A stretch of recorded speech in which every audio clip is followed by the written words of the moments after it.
my issue. I retorted. I'd prefer if you didn't. I like the live version personally. Golden Eyes hummed contentedly behind me. Golden Eyes ripped the woman's head from her shoulders in one swift movement. The bloodlust in his eyes frightened me. I wasn't sure whether to run and hide or stand as still as I could and hope I didn't draw any attention to myself. For the first time in years I wished I had the ability to turn myself invisible. He left her to bleed out on the floor of the small room and exited with me behind him. If my choice was to go with a man who ripped the head off a kidnapper for me while seemingly causing me no harm or stay in the room with the now headless body he left behind, I picked option A. Did you have to? When Golden Eyes looked at me I nearly strangled, stopping my words. Let's go. Golden Eyes growled angrily at me before turning to continue his stalk out of the room. I followed diligently and silently.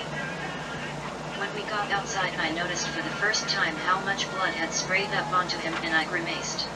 I guess I never thought about how much blood could come out of a human body. How it squirts from severed arteries and puddles.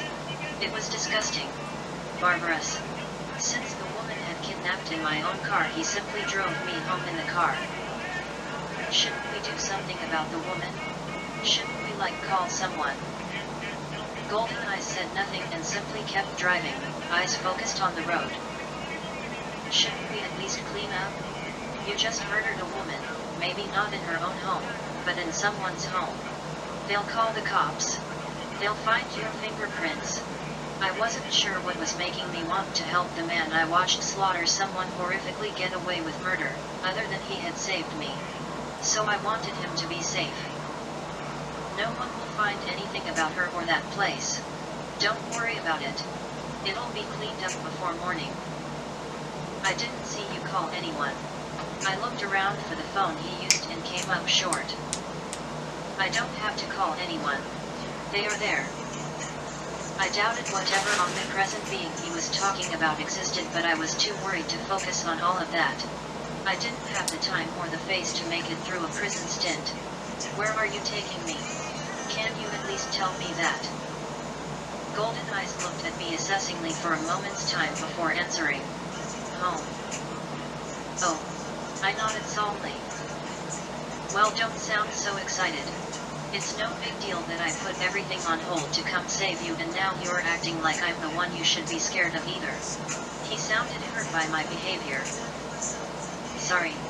I felt ashamed of my fear, but I also knew that fear was justified. I'd just watched him rip the head from a woman's body and just throw her away like a rag doll. I didn't doubt he could and would do the same thing to me if he felt I deserved it. I have no intentions to harm you. Least of all after I just saved you from harm. I was really starting to think this guy could read my mind and I definitely didn't appreciate it. Can you hear me?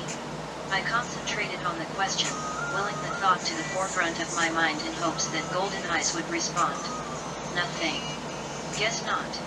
A low chuckle came from Golden Eyes, but outside of that the car stayed silent. When we arrived at my house it was late and the pitch black made my skin crawl. I'll stay with you for as long as you need me to. Golden Eyes gave me a look that seemed to be asking if I needed him. Okay, the quick word was all I could muster. My eyes still glued on the dark. Bubba's out there, don't worry. If anything is coming to get you, they'll have to get through Bubba first and me.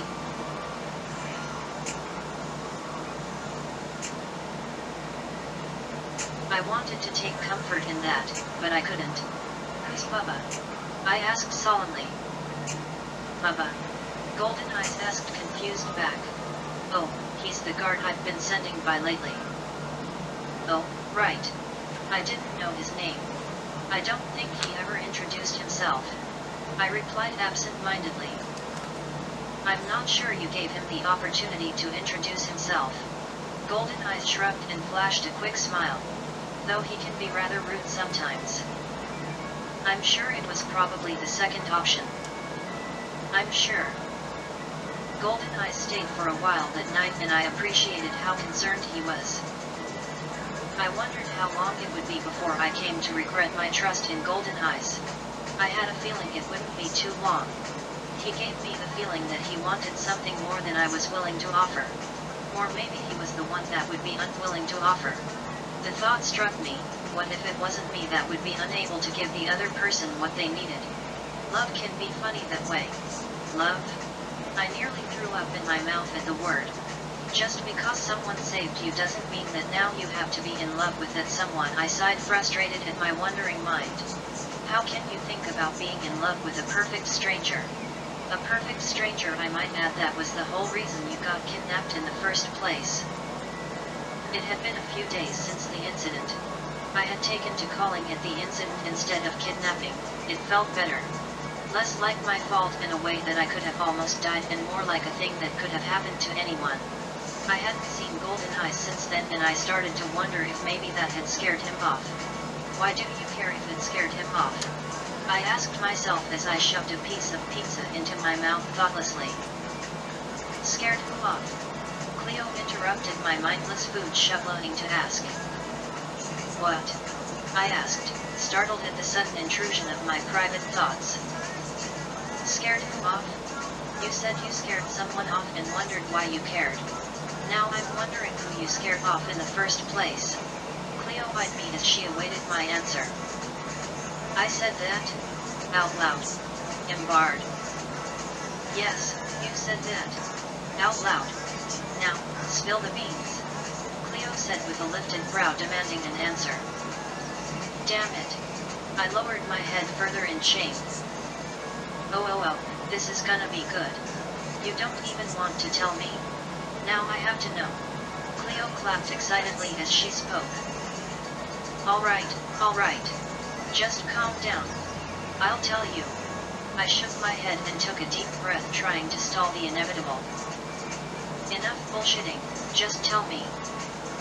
Golden Eyes, I whispered his name slowly, as if saying it aloud would cause him to appear. You saw Golden Eyes? And you didn't tell me? What happened? I didn't do it on purpose. I didn't set out to see him, trust me. Trust you? That's funny coming from the person who didn't even tell me that she saw her stalker. I shot her a look that said shut up, and turned back to stare out the window. I know you don't think you're just going to tell me you saw this man and then that be the end of it. Cleo looked at me expectantly. When I didn't say anything further, shell-out. You don't think that? I know you don't. So you saw Golden Eyes and you think you scared him off.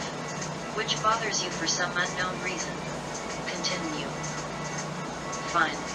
I sighed, disgruntled at having to explain myself, and even more for the fact that my own mouth was the cause of this whole mess. There was a small incident with a woman a few days ago.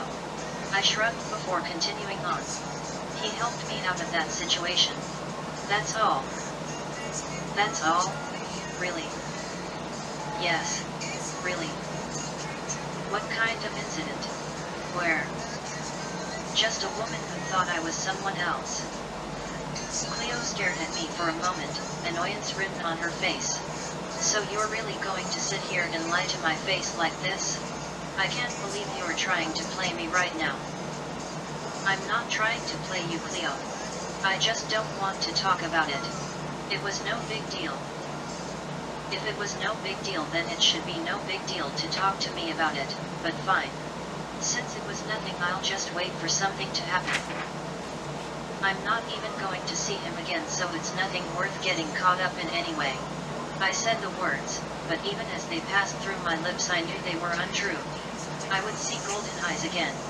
I would see him sooner than I cared to think about, of that I was sure. Whatever you say, Cleo spoke, rolling her eyes.